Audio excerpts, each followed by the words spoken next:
सविता समाज कल्याण परिषद की पदाधिकारियों ने की स्वागत। आगरा से चलकर साइकिल यात्रा कर अयोध्या पहुंचकर अयोध्या कचहरी परिसर में जिला अधिकारी से मुलाकात की। मुलाकात करते समय कचहरी परिषद के एडवोकेट रामनाथ शर्मा तथा सविता समाज कल्याण परिषद के जिला अध्यक्ष से मुलाकात की। जिला अध्यक्ष रामनाथ शर्मा ने बताया कि यह व्यक्ति अपने समाज का है। मेरा समाज जितना इस वक्त के लिए मदद कर पाएगा उतनी मदद करेगी। जिला अध्यक्ष रामनाथ शर्मा का कहना है कि यह व्यक्ति आगरा से चलकर साइकिल यात्रा कर प्रदूषण को आम करने की बात की है और पर्यावरण के विषय में पेड़ को लगाने की बात कही है। एक पेड़ लगाए जिससे मनुष्य को ऑक्सीजन प्राप्त हो सके। आगरा से चलकर आए साइकिल यात्रा कर उन्होंने कहा है कि जितना हो सके उतना साइकिल चलाएं, प्रदूषण को कम करें और कम दूरी पर साइकिल का प्रयोग। उनके साथी का कहना है कि आगरा से चलकर आए व्यक्ति का स्वागत अयोध्या के परिसर में भव्य रूप से किया गया। जैसे स्टॉप पॉल्यूशन से वर्थ, यानी कि कम से कम दूरी के लिए वाहनों का प्रयोग ना करें, ज़्यादा से ज़्यादा पेड़ पौधे लगाएं जी। और आजकल के युवाओं को भी इस मिशन के तौर पर संदेश दे रहा हूं कि जो छोटी छोटी सी दूरी के लिए वाहन का प्रयोग करते हैं वो ना करें, जिससे हमारा आने वाला भविष्य बहुत सुरक्षित रहेगा और हमारे बड़े बुजुर्ग भी सुरक्षित रहेंगे। जो आजकल बच्चे अस्पताल में जो पैदा हो रहे हैं वो पहले दिन ही अस्पताल से घर नहीं आ पा रहे। इसका रीज़न ये है कि स्वस्थ ऑक्सीजन ना मिलने के कारण बच्चों को तरह तरह की बीमारियां बन रही हैं पहले दिन में ही। तो अगर ये कम से कम बाइक और डीजल पेट्रोल वाले वाहनों का कम प्रयोग करेंगे तो हमें लगता है कि ये प्रॉब्लम का सामना नहीं करना पड़ेगा। ये जैसे जैसे धीरे धीरे चलते गए वैसे वैसे दिमाग का भी स्टोरेज खुलते गया और समझ आते गया कि क्या क्या हमें करना है, क्या क्या नहीं करना है। प्लास्टिक वाले को लेकर हम नहीं चल रहे हैं क्योंकि प्लास्टिक के बारे में इतनी जानकारी नहीं है हमें।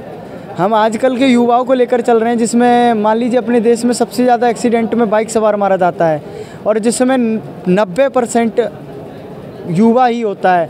और वो युवा होता है जो आजकल की मतलब कुछ लड़कियों को दिखाने के लिए और आजकल शो ऑफ के लिए दिखाने के लिए वो तेज़ स्पीड में गाड़ी चलाने के कारण वो अपनी छोटी सी उम्र में ही ज़िंदगी को अलविदा कह देता है।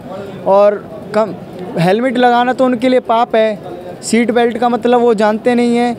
माताजी से अगर माताजी ने बोल दिया कि बेटा सब्जी लेने चले जाओ तो 2 किलोमीटर बाजार है और 3 घंटे हैं तो पैदल या साइकिल से जाएंगे तो मुझे लगता है उनके शरीर में से कुछ घटेगा नहीं, उल्टा बढ़ेगा। और जितनी भी बीमारियां उनके पसीने के कारण, उनका ब्लड सर्कुलेटर चलने के कारण मुझे लगता है ठीक हो जाएगा, लेकिन उनको ये करना पाप लगता है। तो उन जैसे युवाओं के लिए मैं ये चल रहा हूँ और मैं संदेश दे रहा हूँ कि अगर आप ऐसा करेंगे तो आपका और हमारा और अपने बड़े बुजुर्ग, अपने आने वाले बच्चे, इस दुनिया में आने वाले, उनका जीवन बहुत सुरक्षित रहेगा। क्या नाम है आपका? मेरा नाम वासु राइडर है। कहाँ से हो आप? मैं आगरा से। जी। जल प्रदूषण तमाम कारणों से होता है। हाँ, आप जो है मैं बता स्टॉप पॉल्यूशन का मुद्दा लेके चल रहे हो, केवल बाइक की आप बात कर रहे हो। नहीं, मेरा मानना ये है, आप प्रदूषण कई प्रकार के होते हैं, हर प्रदूषण के बारे में मुझे जानकारी नहीं है, लेकिन मैं इतना ज़रूर कहूँगा कि जिसमें हमारा देश का युवा मारा जा रहा है वो मेन टॉपिक यही है और उस मेन टॉपिक के लिए मैं चल रहा हूँ। मेन टॉपिक यह है कि अभी जैसे कि मैं आपको बताया कि छोटी छोटी सी दूरी के लिए माताजी ने सब्जी के लिए बोला तो बाइक चाहिए उनको, पिताजी बोलते हैं कि बेटा जल्दी आ जाएगा, लेकिन वो दूसरे दोस्त के पास जाना है 3 किलोमीटर और आधे घंटे का समय चाहिए, आधे घंटे का बोल के गए, घर पे आ रहे हैं 3 घंटे में 3 किलोमीटर। दूसरे दोस्त को गाड़ी से रिसीव करेंगे, फिर वो कहेगा तीसरा दोस्त रह गया, तीसरे दोस्त को 5 किलोमीटर। मतलब समझा नहीं मैं? नहीं चलाए। अब ये मैं जो मिशन लेकर चल रहा हूँ ये मेरे खुद के लिए नहीं है, मैं पूरे देश के लिए लेकर चल रहा हूँ, आजकल के युवाओं को लेकर चल रहा हूँ। जो आप पूछ रहे हैं, जो आप बता रहे हैं वो एक अलग चीज़ है और जो मैं कर रहा हूँ वो एक अलग चीज़ है। मेरा कहने का मतलब ये नहीं है कि मैं अपने लिए चल रहा हूँ, मैं तो बाइक चलाना ही नहीं जानता हूँ। मैं आजकल दोनों में क्या ये है कि हर समय बाइक का प्रयोग ना करें, हर समय पेट्रोल डीजल वाले वाहन का प्रयोग ना करें। जिस समय आवश्यकता है सिर्फ उसी टाइम करें, और करें तो सेफ्टी के साथ में हेलमेट, सीट बेल्ट, जो भी जिस वाहन में आप जिस वाहन को आप यूज़ कर रहे हैं, इस्तेमाल कर रहे हैं, उस वाहन के हिसाब से आप सेफ्टी का इस्तेमाल करें। यात्रा को लेकर के मैं यात्रा है या साइकिल यात्रा? नहीं, साइकिल यात्रा है ये, आप पद यात्रा नहीं, साइकिल यात्रा है। और ये हमारे ही समाज के व्यक्ति, जुझारू व्यक्ति हैं, और ये जो है आगरा से निकले हुए हैं। बड़ी हमें अपार खुशी हो रही है एज ए मतलब जिला अध्यक्ष सविता समाज कल्याण समिति के होने के नाते। और मैंने इनका इस कचहरी प्रांगण में स्वागत किया, ये आए, मुलाकात हुई। इसके बाद ये अपनी यहाँ से दूसरे ज़िले के लिए रवाना होंगे, और जो कुछ भी हो सके सविता समाज कल्याण की तरफ से इनका पूरा सहयोग किया जा रहा है। और भी हमारे ही नहीं, और भी जो दूसरे वर्ग के लोग हैं वो भी इनकी मदद कर रहे हैं। और इससे एक नवयुवकों को संदेश जा रहा है कि हाँ, वास्तव में अपने अगर फिजिकल को ठीक रखना है तो हमको साइकिल चलाना है अपना, और उससे पर्यावरण भी जो है शुद्ध रहेगा। ये इसी के साथ मैं अपनी बात को यहीं विराम देता हूँ। क्या कहना है इस विषय पे? हमारा यही कहना है कि ये एक अच्छे मिशन के लिए निकले हुए हैं, और जब से मुझे पता चला है 3-4 दिनों से, मैं इनके रहने खाने और इनकी अगली यात्रा का जो है रूट चार्ट बनाना, मैनेजमेंट करने में अपना योगदान दे रहा हूँ। हमारी कमेटी योगदान दे रही, जो यहाँ की सप्ता समाज और सलमानी समाज की कमेटी है।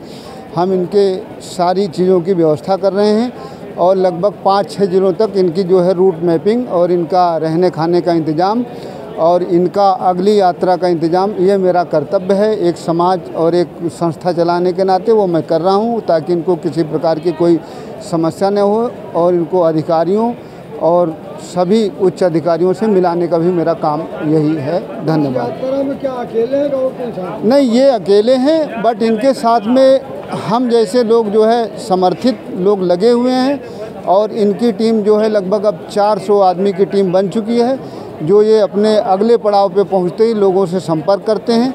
हमारे जैसे समाज सेवी लोग जो हैं वो इनके साथ में इनकी मदद के लिए तैयार हो जाते हैं। मेरा नाम है एडवोकेट रमाकांत शर्मा, महामंत्री सप्ता समाज कल्याण समिति।